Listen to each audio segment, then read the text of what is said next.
Hay cosas sumamente importantes a la hora de comenzar un negocio. Cabe destacar que muchas personas se dan a la tarea de buscar esta información y por eso es que logran las cosas que logran. Muchos beneficios de tener una estructura, al menos legal, en una corporación, pero hay muchas dudas. Y para disipar algunas de esas dudas, yo me encuentro hoy con la licenciada María López. Muchas gracias, Galinde, Un por la invitación. Un gusto tenerte aquí. Licenciada, yo creo que entre las personas que comienzan negocios muchas veces, los comienzan primeros, a veces los comienzan y no tienen ni una estructura legal, a lo loco, La gran mayoría de las veces. recibiendo los depósitos por ATH móvil, por efectivo, como sea. Y muchas veces desconocimiento, pero que el desconocimiento no nos exime del cumplimiento de la ley. Eso es así. Como una persona, porque hay distintas estructuras legales para un negocio, un C Corp, una LLC. ¿Cómo usted piensa que es la manera adecuada para que una persona que va a comenzar un negocio se decida en cuál es la estructura de su negocio? Pues mira, la mayoría de la gente, como tú estabas diciendo, lo que está enfocado cuando quiere hacer negocio es hacer negocio, es vender. O sea, el enfoque es yo quiero vender, olvídate de lo legal, la gente lo legal molesta, incomoda, así que es lo último que dejan. Piensan también que es bien costoso, así que lo ignoran y dicen cuando tenga chavos lo hago. Ajá. La realidad es que por donde deben empezar es hacer una consulta. Una consulta te ayuda a definir qué estructura tener y a organizar los pasos a seguir. La consulta no es tan costosa nada y te va a evitar muchos dolores de cabeza en el futuro. Una vez tú haces eso, hay unos aspectos que se evalúan.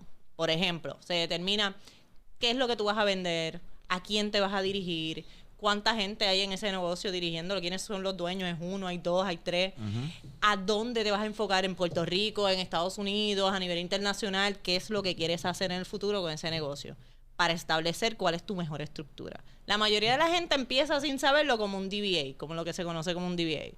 Y empiezan así sin saberlo. ¿Por qué? Porque ese es el default. Tú empiezas a vender y no creaste la estructura de una LLC, una corporación o una S-Corp o todos estos tipos de estructuras, pues tú estás como un DBA. ¿Qué pasa? Que como quiera el DBA, aunque es de las más sencillas, tiene unos requisitos también. Así que en esas partes, lo primero que hay que saber es qué es lo que yo quiero hacer para yo elegir cuál es la estructura más indicada. Yo no estoy en contra del DBA. El DBA es uno de los más riesgosos de todos, pero no estoy en contra en que cuando tengas que empezar, empieces por él.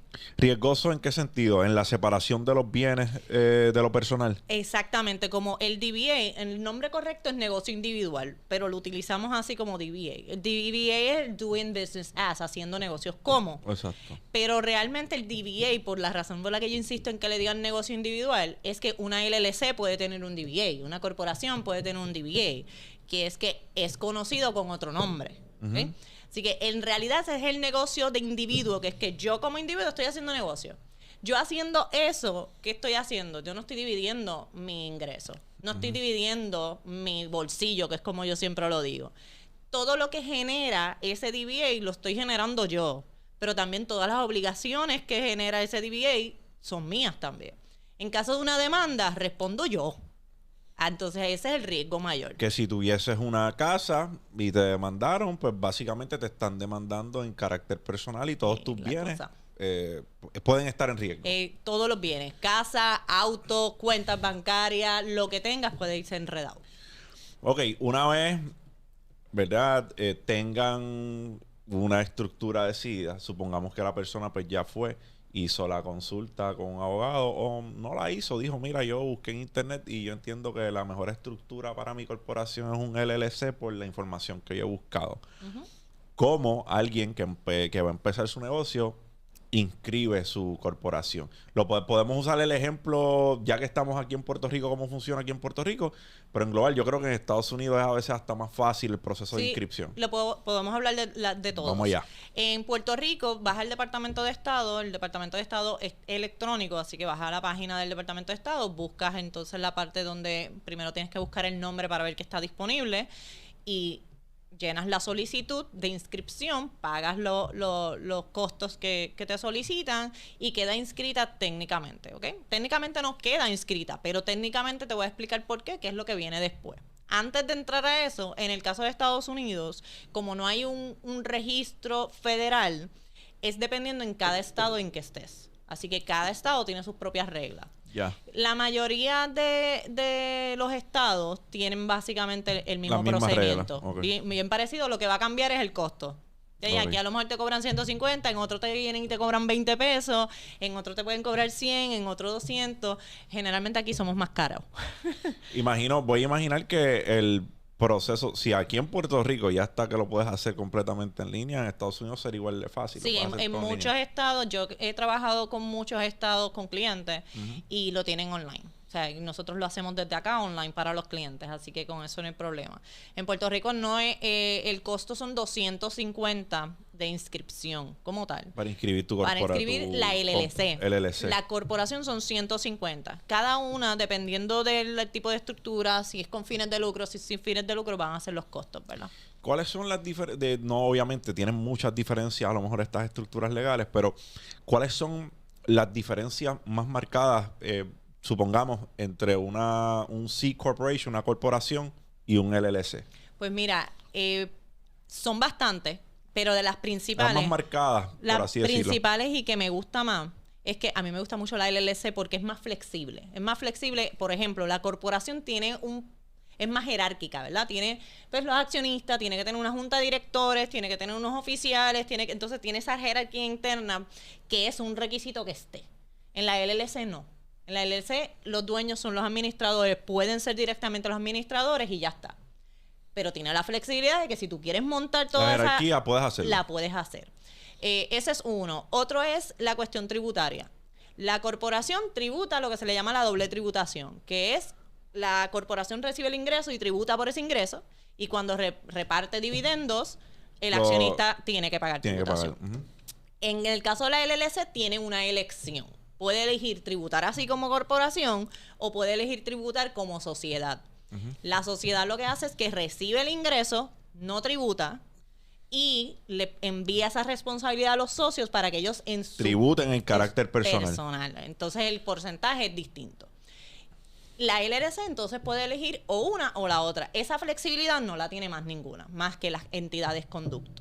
Y el LLC es una entidad conducto, o puede convertirse en una entidad conducto. ¿Okay? Esto está bien interesante porque yo creo que en el tema de los dividendos y la tributación, que yo creo que es uno de los beneficios, digamos que te estás haciendo cualquier cosa, hasta creando contenido y algún ingreso te estás recibiendo de eso que estás haciendo.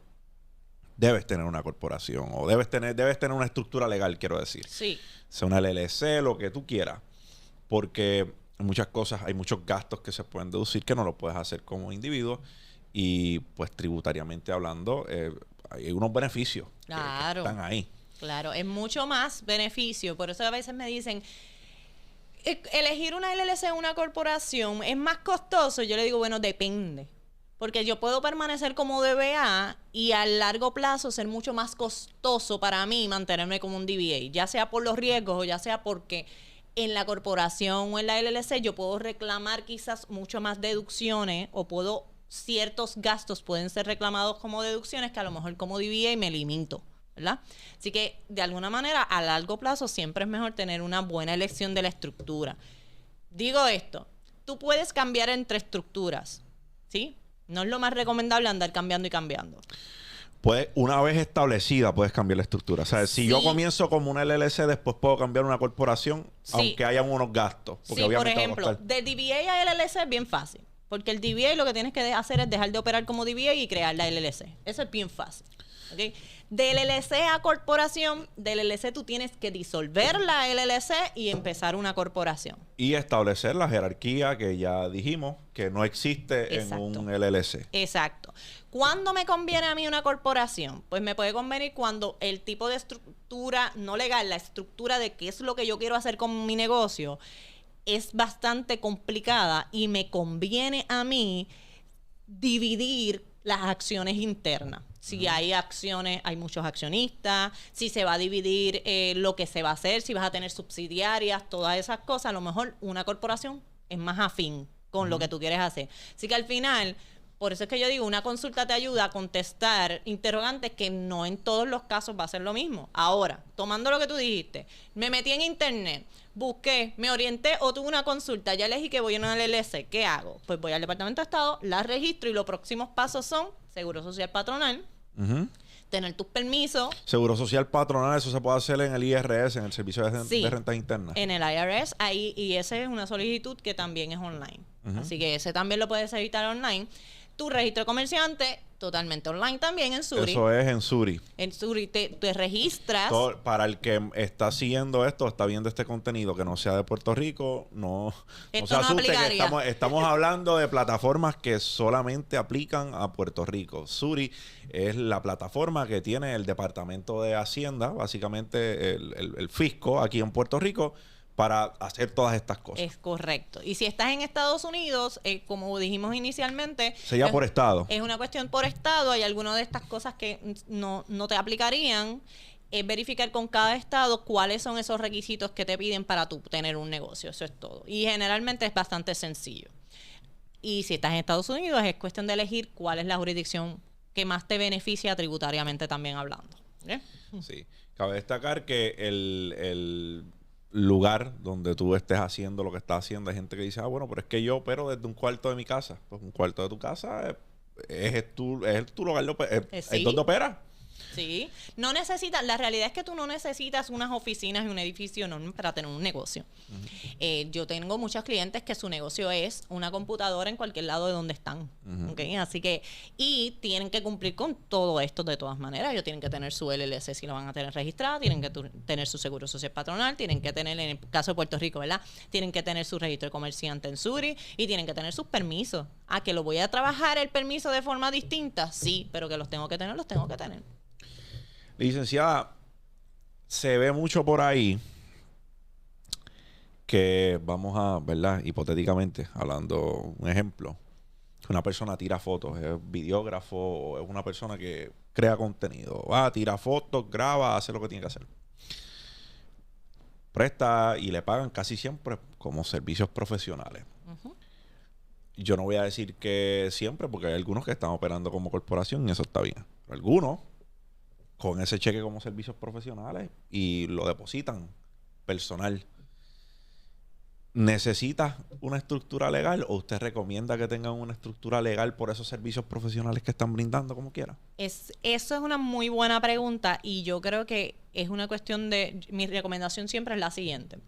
Si tú estás empezando y tú crees que a lo mejor crear una estructura no tienes el budget para hacerlo, crear una LLC, vamos a usar de ejemplo, tú puedes empezar como un DBA y tú puedes crear una cuenta comercial del DBA y tú ese ingreso lo envías ahí. La única razón de mantener eso como cuenta comercial es que tú puedas separar para que tú puedas saber cómo tu negocio está generando. ¿Okay? Pero para la cuestión de una demanda, no importa que tengas una comercial y tu personal, esa comercial, como es un DBA, cuenta como una personal para los efectos de una demanda. Por ese riesgo es que yo siempre recomiendo que tan pronto estés listo, crees una LLC o una corporación. Si estás en este ejemplo de un fotógrafo, la recomendación casi siempre es una LLC. Créala. ¿Por qué? Porque tú estás quitándote responsabilidad de encima.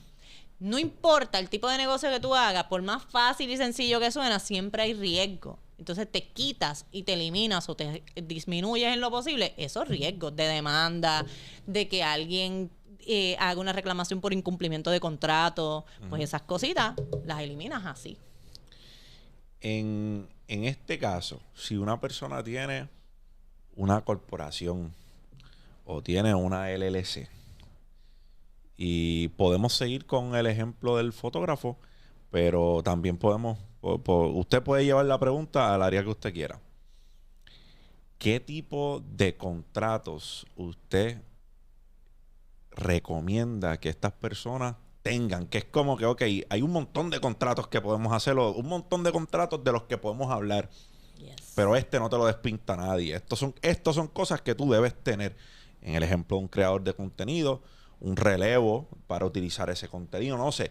¿Qué contratos usted dice esto? O sea la corporación que sea, tú tienes que tener este contrato. Excelente. Me encanta la pregunta. Uno de los contratos, obviamente, es el de contrato de servicios profesionales. Tú tienes que tener ahí, y te voy a decir por qué eso es tan importante. La gente dice, no, pues lo hablamos y ya está. Porque los problemas se dan por lo que no se dijo. No, es que ahí no me dijiste, yo creo que ahí iba incluido esto y esto y esto. Y te dije, no, yo te dije que solamente te iba a tirar 20 fotos y que era esto. Entonces, 2 revisiones y tú quieres 5 y no son 5. Exacto. Entonces, no, lo que dice el contrato es tal. Tú puedes poner un contrato que está incluido y que no está incluido también. Entonces, el contrato siempre para mí es la claridad y la confianza. Transparencia total. Lo segundo es lo que dijiste. Bueno, antes de eso, yo también digo que cuando son fotógrafos, videógrafos y todos los que son creadores de contenido, siempre tienen que tener en cuenta contratos que tienen que ver con los derechos de autor del contenido. Ya sea para proteger o ya sea para ceder esos derechos de autor. Así que algo que tenga que ver con propiedad intelectual a base de los derechos de autor, siempre hay que considerarlo, que es posible que a lo mejor no tienes que tener un contrato separado, puedes tener cláusulas en tu contrato de servicio y ahí está. Estarías cubierto.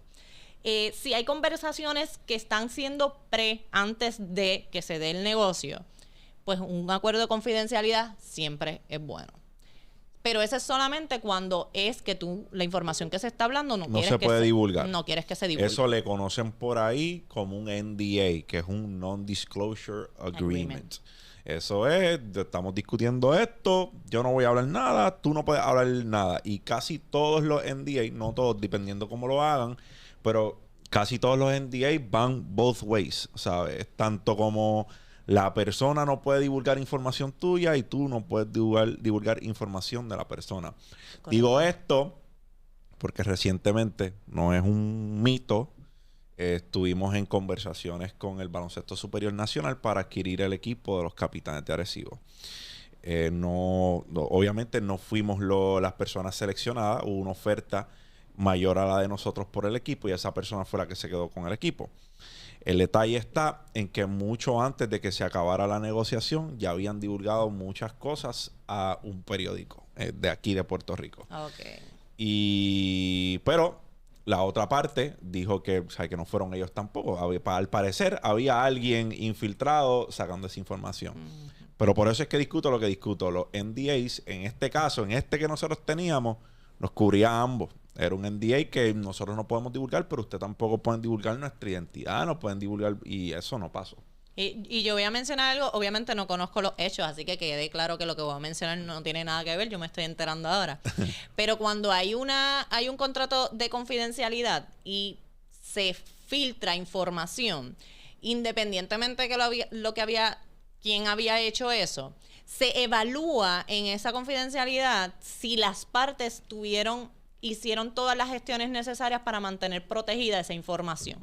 ¿Okay? Porque no es el hecho de que yo la pasé, es que tú evitaste que saliera. Eso también es bien importante en un acuerdo de confidencialidad. Y lo que mencionaste de que, mira, y si yo quiero utilizar este contenido y estas fotos en mi Instagram, en mi página, ¿qué yo hago? Porque me contrataron para las fotos yo las tomé, pero no me han autorizado. Pues en el mismo contrato o en un acuerdo separado, tú puedes incluir una cláusula donde te están autorizando a utilizar entonces ese contenido. Ahora mismo se ha dado el caso en que un fotógrafo le tira unas fotos a un artista y ese artista te quería esas fotos para un trabajo en específico que iba a salir en un año.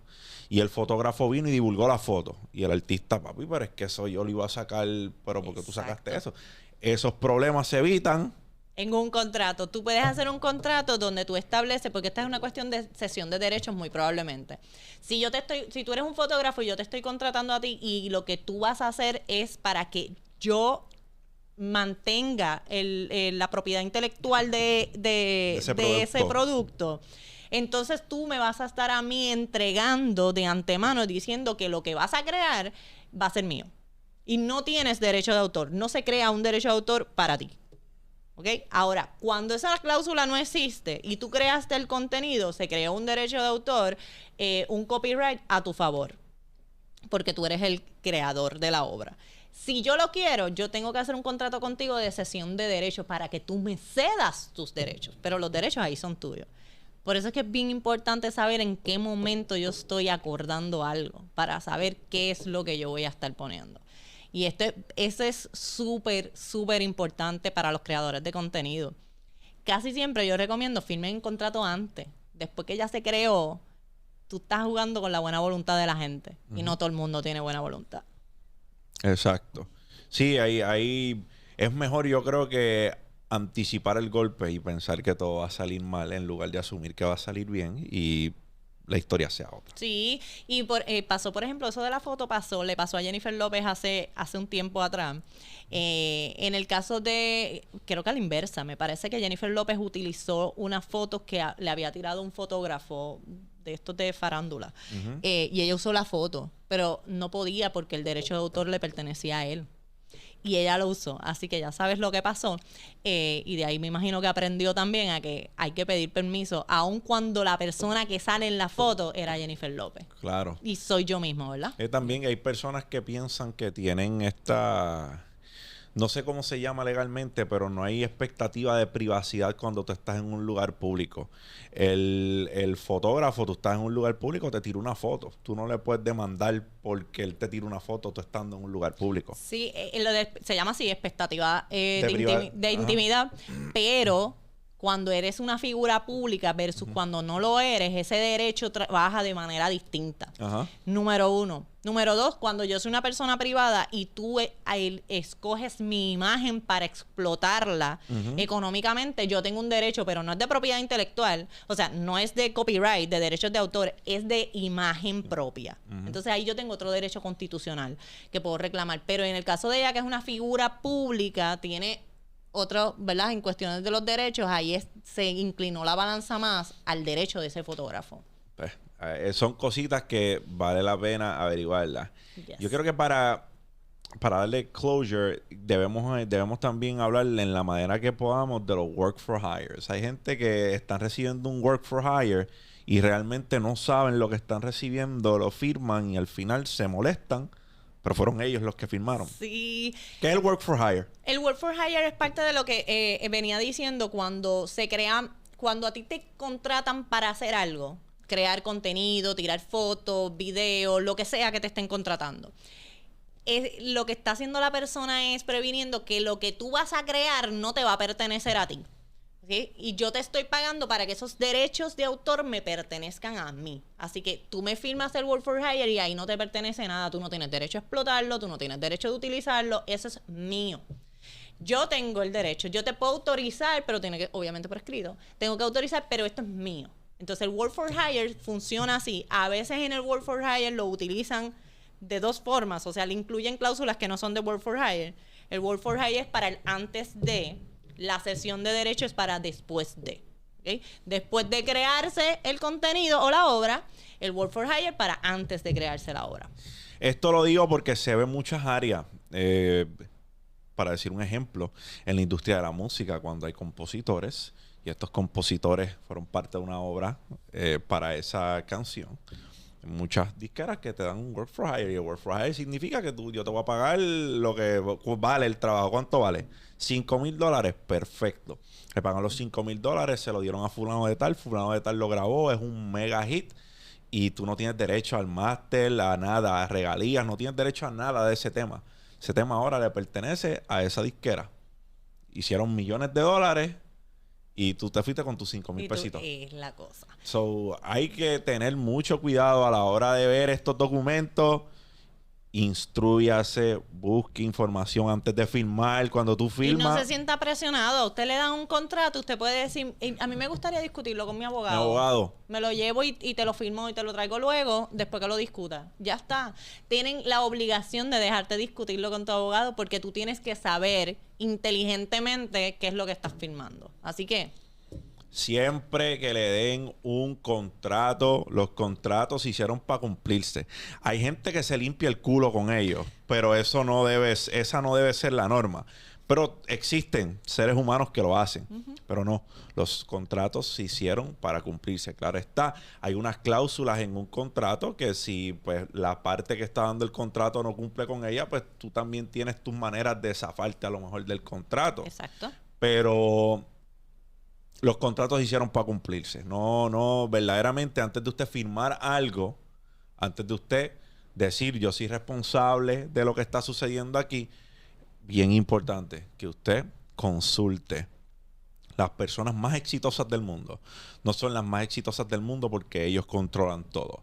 Son las más exitosas del mundo porque ellos saben a quién delegarle qué y saben cuándo buscar la consejería de una persona que les hace falta. A mí, yo tengo alguna duda de algo que tiene que ver con impuestos, yo llamo al contable. Y el contable, si usted tiene un contable, yo voy a decir esto aquí, que me caigan los chinches que sean. Si eres contable, ponte para lo tuyo. Si usted tiene un contable que nada más le está llenando las planillas a fin de... Eso no es un contable, es un asesor tributario. Él es tu consejero. Esto cuesta porque ellos cobran un bookkeeping. Si le estás pagando la planilla nada más, pues eso es culpa tuya.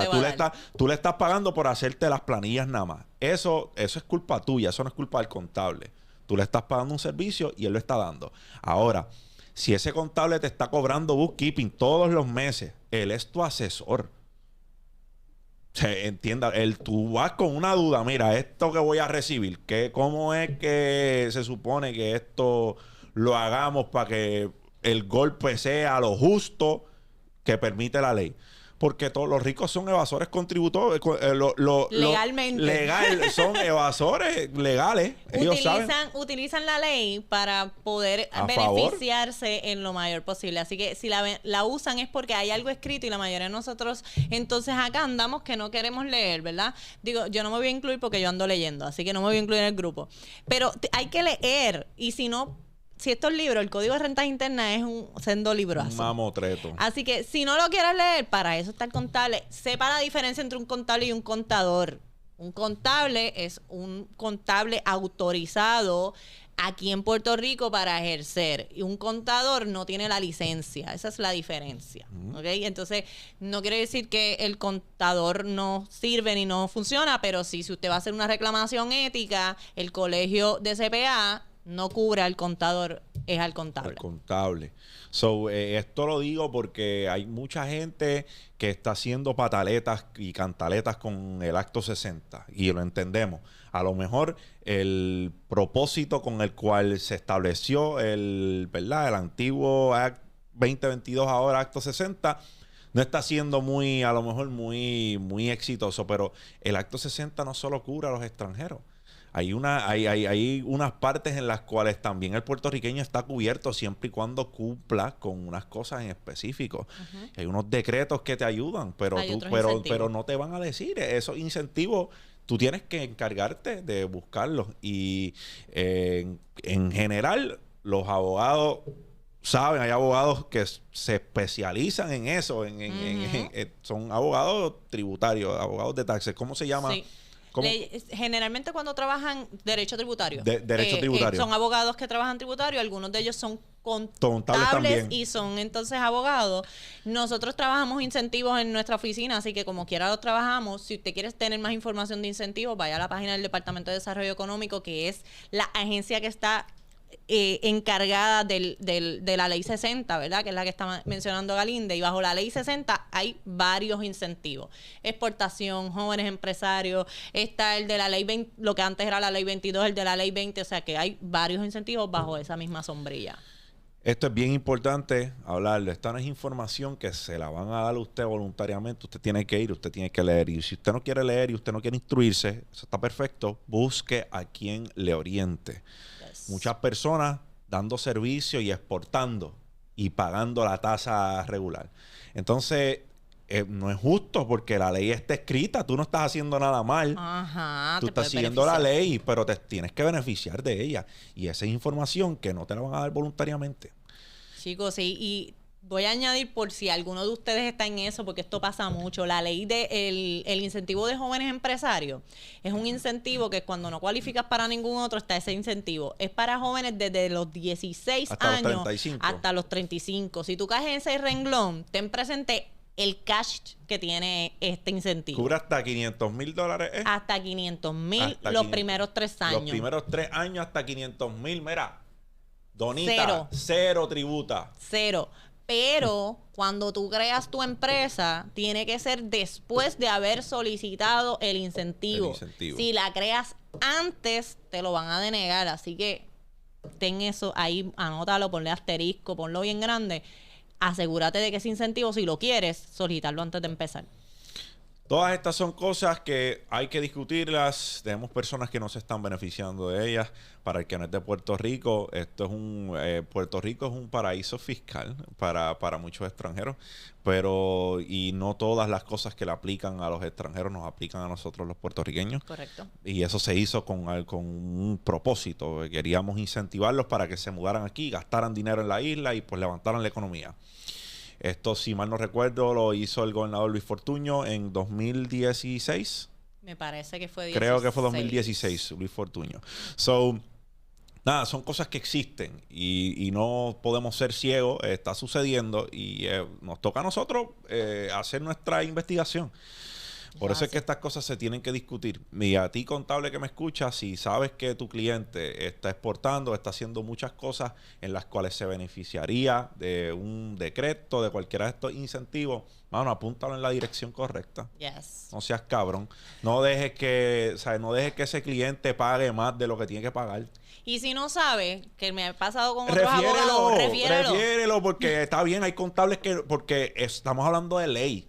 O sea, hay muchos contables que no saben la realidad. Pero mira, yo he escuchado de un incentivo, me parece que te puede beneficiar, tú voy a tal persona. Refiérelo, pero no haga el paper pushing nada más y que ese cliente se la ingenie porque los chavos son de él.